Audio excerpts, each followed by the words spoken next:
بعد اس نے کہا کہیں سے کھول کے میرے لیے پڑھو. تو کہتے اس نے جب کھولا ہے تو اس میں پہلی آیت جو اس نے پڑھ کے سنائی اس میں یہی تھا کہ ان ھذا القرآن یہدی للتی ہی اقوم. یہ قرآن وہ کتاب ہے جو انسانوں کو ہدایت عطا کرتی ہے.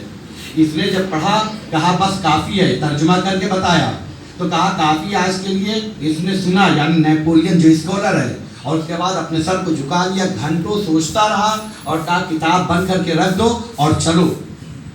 کیوں؟ اس لیے کہ قرآن ہے, قرآن کا ایک ظاہر ہے اور 70 باطن ہے اور ہر باطن کے 1000 باطن ہے. اور جس کے پاس جتنا علم ہوگا اور قرآن سے قریب ہو کے دیکھے گا تو اتنی ہی زیادہ معرفت کی موتی لے کر اٹھے گا. تو کہتے ہیں اس نے سنا اور چلا گیا. دوسرے دن آیا, اب کیا کہتا ہے دیکھیے جذابیت قرآن دیکھیے کہ جب ایک مرتبہ قرآن کے بارے میں سن لیتا ہے, سوچ لیتا ہے تو مزہ آتا ہے, چاہتا ہے بار بار سنے. یہی میرا دل کہنا چاہتا ہے کہ جب قرآن صامت کے بارے میں یہ لطف ہے اور مزہ آتا ہے کہ ایک مرتبہ سن لے تو بار بار سننے کا دل چاہتا ہے, تو قرآن ناطق علی بھی یہی ہے کہ جو ایک مرتبہ سن لیتا. تبھی تو رسول اسلام نے کہا زینوا مجالسکم بذکر علی ابن ابی طالب, کیونکہ دنیا کے ذریعے سے تم ان مجالس کو زینت نہیں دے سکتے ہو, یا قرآن صامت سے زینت دے سکتے ہو, یا قرآن ناطق سے زینت دے سکتے ہو. لہذا تبھی ہم اپنے پروگرام کو شروع کرتے ہیں تو قرآن سے تاکہ زینت رہے, اور ختم بھی کرتے ہیں تو اہل بیت پر تاکہ زینت باقی رہے.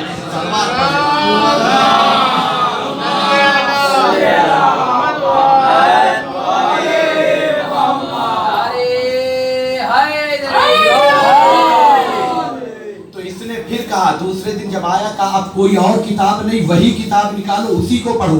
اس نے ایک آیت پڑھی, ترجمہ کیا اور اس کے بعد اس نے کہا کافی ہے, سوچتا رہا, چلا گیا. 3 دن تک ایسے ہی کرتا رہا.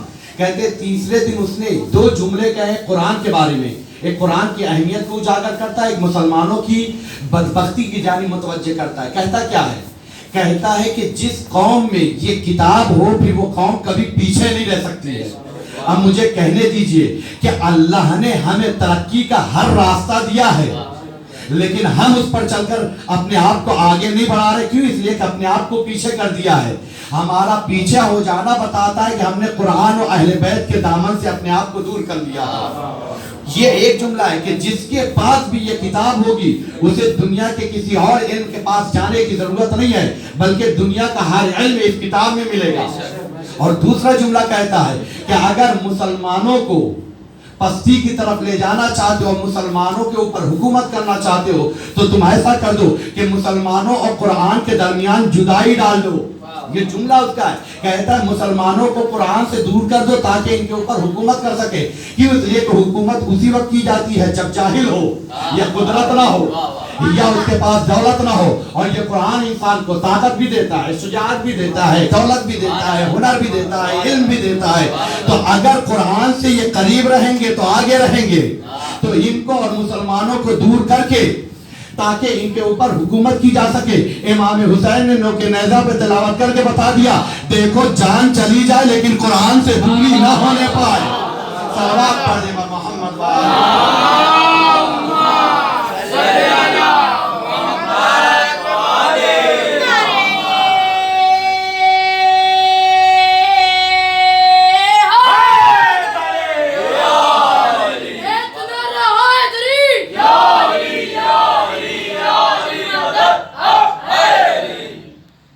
عزیزان محترم, رسول اسلام نے دیکھا, کہا جس کے اندر زیادہ قرآن سے لگا ہوگا اسے عہدہ دیا جائے گا.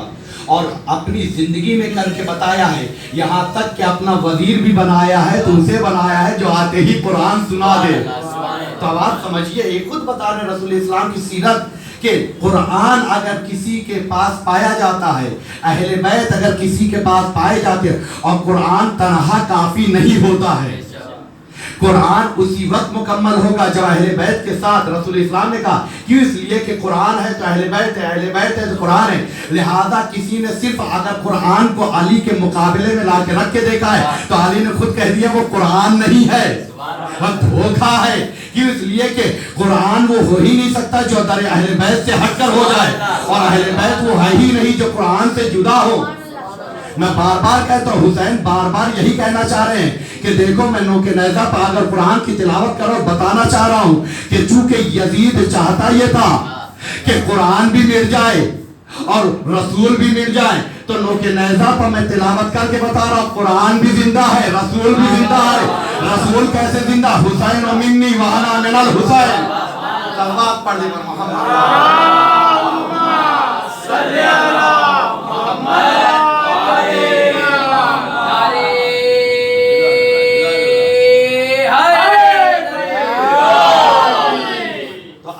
कुरान की तिलावत की, अली ने भी जिंदगी गुजारी है कुरानी, बल्कि यूं कहा जाए कि कुरान अली ने जो अमल अंजाम दिया वही कुरान है। तफसीर अली की जिंदगी की कुरान है, कुरान की तफसीर अली का अमल है। अब यहाँ से आके मैं अपने मौजू से मुसलसल हुआ, चूंकि कम वक्त में बात को मुकम्मल करना है, कि अली वो ज़ात है कि जिसने अपनी जिंदगी ऐसी गुजारी है कि उसका अमल इस्लामी अमल के लिए नमूने अमल बन जाए, और अब्बास शबीह है अली है। लिहाजा जिस तरीके से मैंने जनाब अली अकबर और जनाब अब्बास में कुछ शबाहतें देखी थी, आज मौला अब्बास और मौला अली अमीर कायनात के दरमियान कुछ चीजें देखेंगे कि कैसी शबाहत पाई जा रही है। पहले मैं दुनिया की एक रिसर्च पेश कर दूं।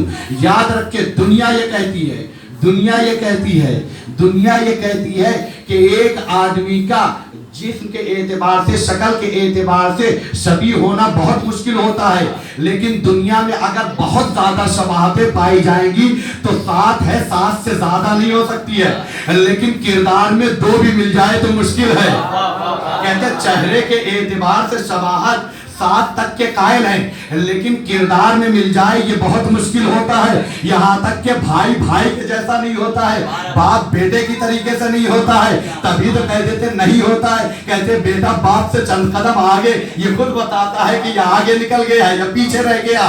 बहुत कम होता है जो बाप के जैसा हो, शक्ल में हो सकता है कह दे दादा पर गया है, नाना पर गया है, खानदान के फला शख्स पर गया है, या दुनिया में कभी कभी आपको होता है अरे ये तो वही लग रहा है जिसे मैंने वहां देखा था। कहा नहीं, शक्ल लगती है, वो है नहीं। शक्ल के एतबार से मिल तो सकता है लेकिन किरदार के एतबार से नहीं। ये ऐसा घराना है जहां शक्ल भी वैसी ही है और उसके बाद किरदार भी ऐसे ही है, और दुनिया शक्ल पर आकर रुक जाती है। 7 एक जैसे हो सकते, लेकिन ये वो है 1 नहीं, 2 नहीं, 3 नहीं, 14 एक किरदार रखते हैं। और कहा 14 ही पर इख्तियार नहीं है, बल्कि अब्बास को भी देख लो, अकबर को भी देख लो, ज़ैनब को भी देख लो, वही किरदार है जो मिजाज इमामत और नबूवत है, वही इनका मिजाज हुआ करता है। सलवात पढ़ दे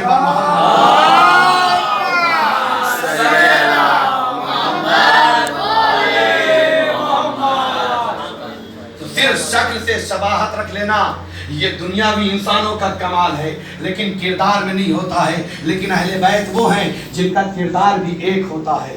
लिहाजा कहते हैं अमीर कायनात वो ज़ात है जिन्होंने हर जगह रसूल इस्लाम की हिफाजत की है। या अल्फाज को बदल करके यूँ कह दूं कि रसूल इस्लाम को अगर पनाह कोई देता था तो अली की ज़ात है।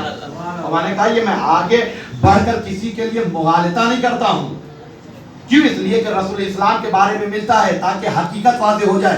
कहते हैं जब अबू तालिब इस दुनिया से चले गए, रसूल इस्लाम के लिए मुश्किलें खड़ी हो गई थी, तो ऐसी सूरत में आपने मक्का को खैरबाद का ताइफ चले गए, लेकिन वहां पर भी लोगों ने आपसे दुश्मनी निकालना शुरू की, आपको परेशान करना शुरू किया, यहाँ तक कि जवानों को आपके पीछे छोड़ दिया गया ताकि आपको मजनून कहा जाए, आपको जख्मी किया जाए। ताइफ में आप जख्मी हो गए, फिर उसके बाद मक्का आना चाहा तो आपके साथ एक शख्स था, उसने कहा कैसे जाएंगे, मक्का तो आपके लिए मुश्किल का मकान हो चुका है। तो रसूल इस्लाम ने कहलवाया कि जाके कह दो फला शख्स है जिसका नाम मुतिम है, कहते उसके पास कहलवाया। उसने अपने बच्चों को लिया, लेने के बाद कहते खाने काबा के इर्द गिर्द खड़ा हो गया और कहा अब मैंने मोहम्मद को पनाह दी है, लिहाजा कोई अजियत न दे। तारीख ने इसे तो मान लिया कि मुतइम जो है पनाह दे सकता है, लेकिन अगर अली पनाह बन जाए, सलवात पढ़ दे पर मोहम्मद।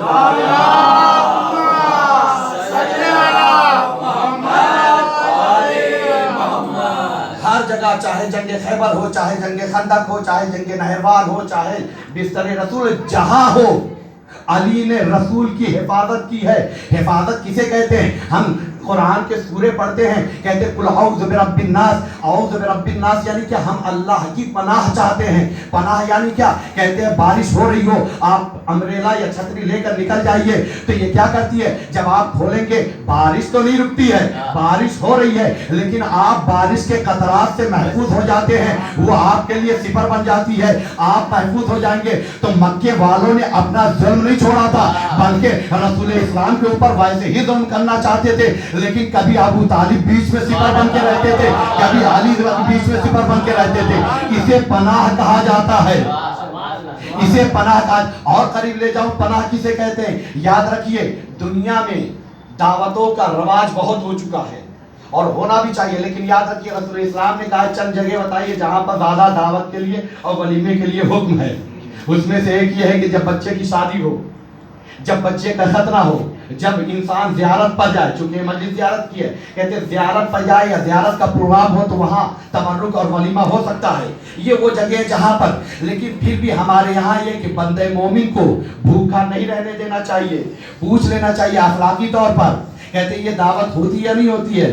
अब अगर एक इंसान ने किसी को अपने घर पर बुलाया दावत के लिए, मसलन एक ज़ैद है जिसने किसी अपने दोस्त मोहम्मद को अपने घर पर बुलाया, इंसानों के शौक भी अजीब होते जा रहे, ये इस्लाम से दूरी की बुनियाद पर है। आज इंसान कम पालते हैं, जानवर ज्यादा पालते हैं, और यही नहीं बल्कि इंसानों के रुकने के लिए होटल नहीं होते हैं, लेकिन जानवरों को रोकने के लिए होटल बनाए जा रहे हैं। चले जाइए मलेशिया में आपको मिलेगा, एक आदमी अपनी बिल्ली को अपने साथ रखता था, सफर पर जाने वाला था, लेकिन बिल्ली को नहीं ले जाना था, लेकिन उसे डर था घर वाले उसको सही से रखेंगे या नहीं रखेंगे, तो एक होटल में ले जाके रखा है जिसके बारे में मिलता है कि सिर्फ जानवरों के रुकने का होता है, एक दिन का $300।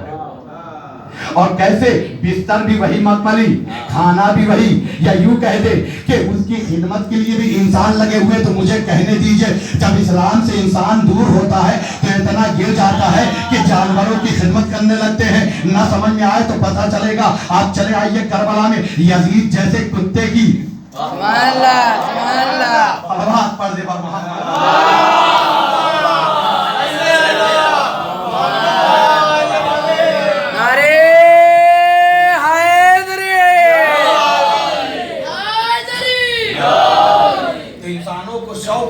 और इस शौक की बुनियाद पर इंसानों को, माँ बाप को तो घर से निकाल देते हैं, लेकिन कुत्ता पाल लिया जाता है, भाई भाई का ख्याल नहीं रखता है, लेकिन जानवर पाल लिया जाता है। देखिए जानवर पालना इस्लाम में मुस्तहब, लेकिन हर जानवर नहीं, नजीस जानवर तो नहीं, लेकिन लोगों ने अपने आप को चूंकि इस्लाम से दूर किया है तो पाक मैसेज कैसे मिलेगा, लिहाजा कुत्ता ही जो नजीस है उसे पालना शुरू कर दिया। कहते हर आदमी क्या होता है, आप चले जाइए बड़े घरों में, तो अब ऐसी सूरत में अगर ज़ैद ने किसी को बुलाया दावत के लिए और वो गया, इसका शौक ये था कि वो कुत्ता पाले हुए था। कुत्ते की आदत ये होती है जब किसी नए को देख लेता है तो क्या कहता है कि तुम यहाँ कैसे, मेरे मालिक के दर पर तुम क्यों। तो अब ऐसी सूरत में वो भौंकना शुरू करता है, तो अमल क्या होता है, यह आदमी घबराता तो सही है लेकिन भागता नहीं है, क्यों, इसलिए कि बुलाया गया है।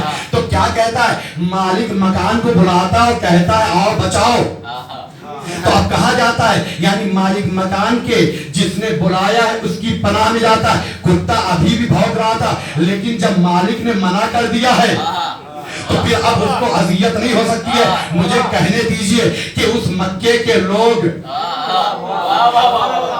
लेकिन अमीर कायनात ने कहा मालिक कायनात, चूंकि खुदा ने अपना मजहर बनाया है लिहाजा हर जगह आगे आगे हम रहेंगे, ऐ हबीबे खुदा आपकी हिफाजत हम करेंगे। तो जिस तरीके से रसूल इस्लाम ने पनाह महसूस की है अली मुर्तजा की बारगाह में, उसी तरीके से इमाम हुसैन ने पनाह महसूस की है अब्बास की बारगाह में। सल्लल्लाहु पर्दे पर मोहम्मद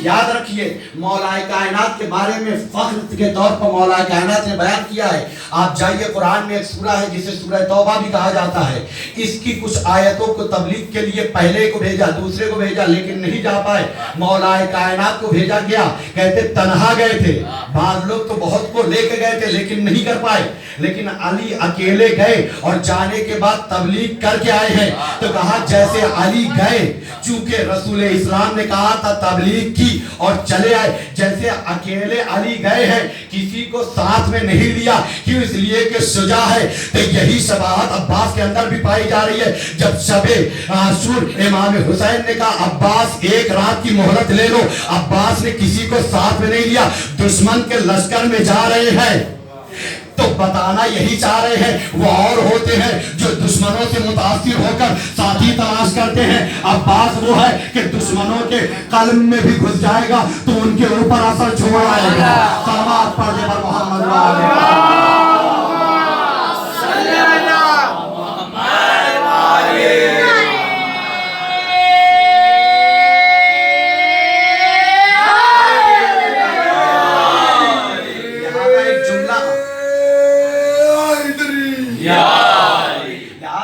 میں نفسیاتی کہہ رہا ہوں, اور یہ شاید یہاں کا پہلا جملہ ہو کہ جو میں آپ کے نظر کرنا چاہ رہا ہوں. یاد رکھیے گا, آپ نے یہ سنا کہ مولا عباس کے لیے امان نامہ آیا تھا, لیکن یہ مولا عباس کے لیے امان نامہ نہیں آیا تھا, اپنے آپ کے لیے امان نامہ آیا تھا.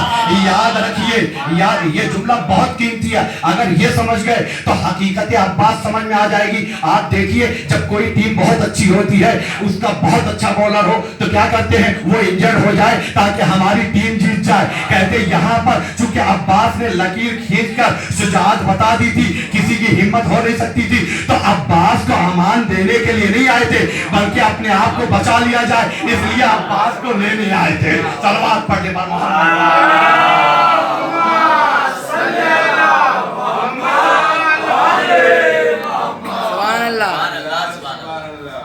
یہ ہے عظمت.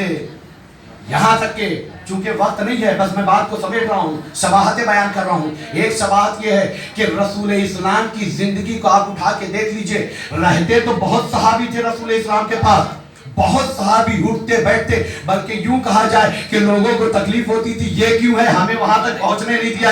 یعنی کبھی رسول خالی ہی نہیں ہوتا تھا, کوئی نہ کوئی, تبھی تو آیا نجوہ ہے یا نہیں ہے کہ اگر تمہیں بات کرنا ہے تو تم پیسہ دے کے صدقہ دے کے بات کرو, تاکہ یہ مقصد اللہ کو پیسے کی ضرورت یا رسول کو پیسے کی ضرورت نہیں ہے, بلکہ انسانوں کے مزاج کو سمجھ رہا تھا کہ دیکھو پیسے کی بات آ جائے گی تو سننا نہیں چاہیں گے. وہاں پر بھی علی نے کیا کہا میں ہی وہ ذات ہوں جس نے پیسہ دے دے کر رسول اسلام سے گفتگو کی. یعنی بتانا یہ چاہ رہے ہیں دنیا وہ ہوتی ہے جس کے لیے نبی اہمیت نہیں رکھتا ہے, پیسہ اہمیت رکھتا ہے.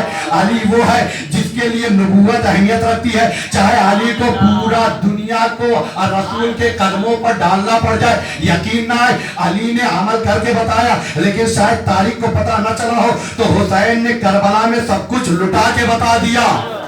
صلوات پڑھ دے با محمد. آج زیادہ پڑھیے.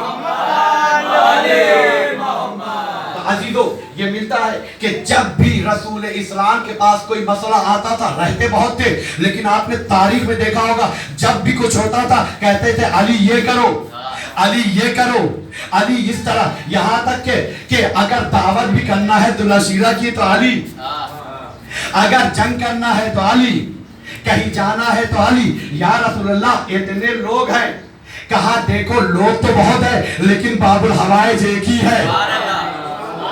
لوگ تو بہت ہے اور سب حاجتیں لینے کے لیے آئے ہیں. میرے پاس جسے میں بار بار کہتا ہوں وہ حاجتوں کو پورا کرنے والا ہے. نہ سمجھ میں آئے تو بارگاہ خدا میں لوگ بانٹنے کے لیے لینے کے لیے آتے ہیں, لیکن علی وہاں پر بھی بانٹنے کے لیے آتا ہے. تو جیسے رسول کا کردار یہ جو بھی کام ہو سب کو چھوڑ کر صرف اور صرف بار بار یہی کہتے تھے علی یہ کرو, علی یہ کرو. کہتے یہی شباہت مولا عباس میں بھی پائی جاتی ہے. امام حسین کو جو بھی مسئلہ ہوتا تھا کہتے تھے عباس یہ کرو, خیمے اکھاڑنا ہے عباس, پانی لانا ہے عباس, بیویوں کی چادروں کی حفاظت کرنا ہے عباس, خیام اکھاڑنا ہے عباس. ہر جگہ کیوں؟ اس لیے کہ یہ ثانی حیدر ہے. جیسے وقت کا رسول اگر کسی کو بااعتماد دیکھتا ہے تو وہ علی ہے, ویسے ہی حسین ہے. چونکہ کسی اور کو اتنا لائق اعتبار دیکھتا ہی نہیں, یا یوں کہہ دے کہ وہ ثانیت حیدر کسی میں ہے ہی نہیں کہ جو باب الحوائج بن سکے. چونکہ یہ باب الحسین بننے والا ہے, اس لیے جو بھی آیا کہا عباس اس کی مشکل کو حل کر دو. صلوات پڑھ دے با محمد. अरे हैदरी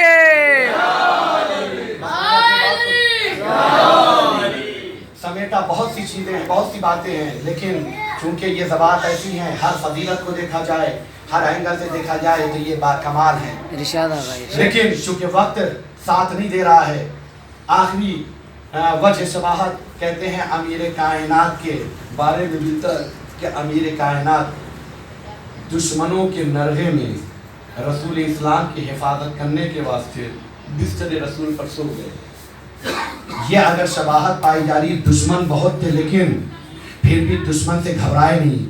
वैसे ही कहते हैं मौला अब्बास ने भी, जैसे रसूल ने सिर्फ कहा था अली सो जाओ, वैसे ही मौला अब्बास के अंदर शबाहत पाई जा रही है, चूँकि शबी हैदर है। कहते हैं जब बच्चों के अलाताश की सदाएं आई हैं तो क्या कहते हैं आका हुसैन, अब्बास पानी की सबील हो जाए। लिहाजा रिवायात के फिक्रे मिलते हैं कि जैसे अली दुश्मनों के नरगे में सो गए थे, वैसे अब्बास भी फौजों के दरमियान चले गए और किसी से घबराए नहीं, बल्कि यूं कहा जाए कि रात भर कत्ल करने का इंतज़ार किया था, लेकिन अली का चेहरा देखा तो भाग गए। वैसे पूरा लश्कर हुसैन को कत्ल करना चाहता था, लेकिन जैसे ही अब्बास ने अपने आप को आगे बढ़ाया पूरा लश्कर भाग गया था। तभी तो मौलाए कायनात के फर्जंद ने कहते हैं नहर फुरात में अपने घोड़े को उतारा। अगर दुश्मन होता तो उसे पहले रोकता या नहीं रोकता? कहते दुश्मन भाग गए थे। तो कहा कि पानी की ज़रूरत है, बच्चों को अलाताश की सदाएं आ रही हैं। यही जुमला मैं कह दूं, याद रखें कि अब्बास कितना मुअतमद था करबला वालों के लिए। तारीख के अगर कलमात पर गौर करेंगे तो मिलेगा कि असरे आशूर से पहले तक बच्चे अलाताश कहते थे, लेकिन असरे आशूर के बाद बच्चों को कहीं नहीं मिलेगा अलाताश। क्यों? इसलिए कि बच्चे भी समझ गए जिन पर भरोसा था पानी ला के दे सकते थे, अब वो रह ही नहीं गए, तो फिर कैसे हम पानी के लिए सदाएं बुलंद करें। हाँ, आज़ादारान मजलूम करबला, वो वक्त भी आया, इमाम हुसैन शहीद हो गए, मौला अब्बास शहीद हो गए, खयाम जलाए गए, बीवियों को असीर बनाया गया। रिवायात के फिक्रे हैं कि सैयद सज्जाद से एक शख्स ने कहा कि अय आका, आपको तकलीफ ज़्यादा कब हुई थी? आया बाबा के गले पर छुरी चलते हुए या ये कि बीवी ज़ैनब के सर से चादर को छीनते हुए? आपने वो जुमला सुना होगा, अशाम अशाम अशाम। लेकिन रिवायात का एक फिक्रा मिलता है, कहते सैयद सज्जाद ने कहा, अय शख्स, मैं आबिद बीमार हूँ, मेरा बदन मरीज है, लेकिन तूने ये जुमला कह दिया है, मेरी आंखें भी जख्मी हो गई। अरे वो सैयद सज्जाद कैसे बर्दाश्त कर ले कि जिसकी निगाहों के सामने उसके बाबा का सर कलम हुआ हो। वो सैयद सज्जाद कैसे उसकी आंखें सलामत रह सकती है जिसकी निगाहों के सामने खयाम जला दिए गए हो। वो सैयद सज्जाद कैसी उसकी आंखें सलामत रह सकती हो जिसकी माँ बहनों के सरों से चादरें छीन ली गई हो। हाँ आज़ादारान मजलूम करबला, अजरुकुम अल्लाह, खुदा आपको किसी गम में ना रुलाए सिवाय गम आले मोहम्मद के। रिवायात के फिक्रे मिलते हैं, अहले हरम को असीर बनाया गया और असीर बनाने के बाद कहते हैं कि कारवान को लहीनों ने ऐसा जुल्म किया है, कहते उस तरफ से लेकर चले जहां पर शुहदा के लाशें पड़े हुए थे। एक मर्तबा क्या देखा, ज़ैनब है जो सैयद सज्जाद के चेहरे पर निगाह की हुई है, क्या देखा, बेटे के चेहरे का रंग बदल रहा है, ऐसा लग रहा है बदन से खून खत्म हो गया है। इतना देखना था, बीबी ज़ैनब ने अपने आप को अरे सवारी से गिरा लिया। ये मंजर जब सैयद सज्जाद ने देखा तो अपने आप को बीबी ज़ैनब की जानिब मुतवज्जे किया, कहा फूफी अम्मा खैर तो है? कहा बेटा सैयद सज्जाद तुम्हारी कैफियत मुझसे देखी नहीं, ऐसा लग रहा था तुम्हारी रूह जुदा होने वाली है। सैयद सज्जाद ने हाथों को जोड़ लिया, ऐ फूफी अम्मा अरे कैसे बर्दाश्त कर ले जिसका जवान बेटा मौजूद हो लेकिन उसके बाबा का लाशा बेलोह कफन पड़ा हो। अजरुकुम अल्लाह, खुदा आपको किसी गम में न रुलाए सिवाय गम आले मोहम्मद के। हाँ आज़ादारान मजलूम करबला, रिवायात के सीखने मिलते हैं कि बीवियों को सवार कराया गया, और लेकिन ऐसा सवार कराया है। एक तारीख आपने पढ़ी है, जब 28 रजब को निकल रहे थे तो कितने शान से सवार कराया गया था।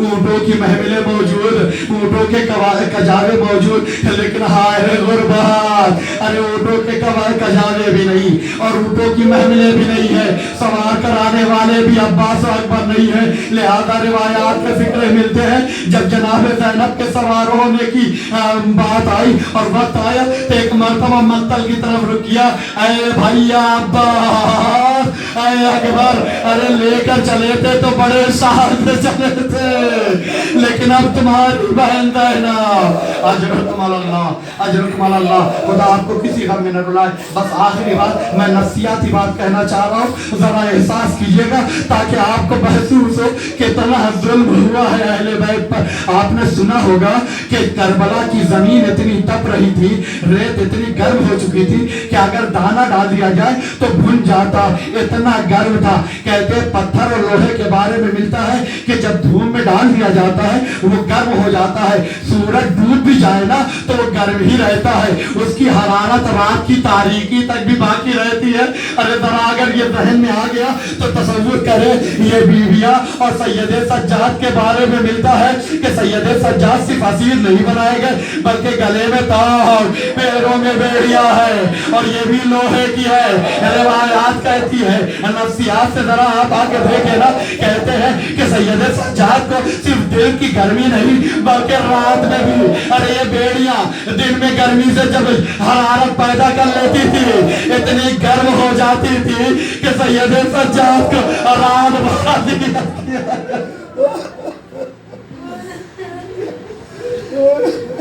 सयालमुल्लज़ीन ज़लमू अय्युम कलबी कलबी अला लानतुल्लाहि अलल कौमिज़ ज़ालिमीन।